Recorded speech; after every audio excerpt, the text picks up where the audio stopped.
سەرکردایەتی یەکێتی بە کۆی دەنگ بڕیاری سووربوون و بەردەوامی بوون لەسەر بڕیارەکانی پێشووی سەبارەت بە بەشداریکردن لە پرۆسەی پێکەنانی حکوومەتی کوردستان دەربڕی ئەوش ئەوەیە کە ئێمە لە هەموو لایەک سوورترین و پەلەترمانە لە پێکێنانی حکوومەتی هەرێمی کوردستان بۆ خزمەتی خەڵک بە مەرجی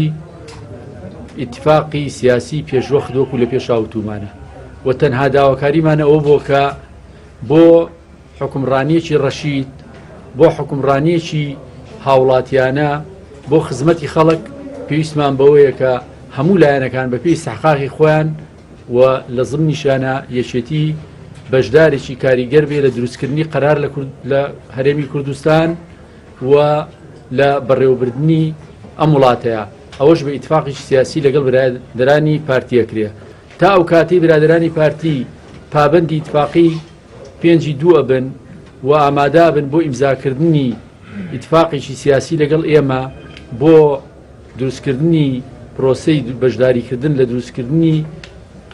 حکوومەتی هەرێمی کوردستان وەک لە پێشا تاکیدمان لەو پرینسیپە کردووەتەوە لای ئێمە یەکریزی مانای یەکریزی لە هەرێمی کوردستان یەکریزی لە بەغا یەکریزی لە ناوچە متەنازع لە سەرەکان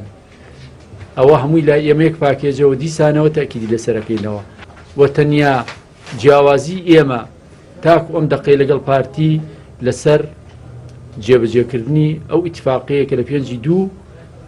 ئیمزامان کردو بەیەکەوە و لەسەر دڵنیاکردنەوەی ئێمە لایەن پارتیەوە کە پابەند دەبێ بە بەو ئیتفاقیەوە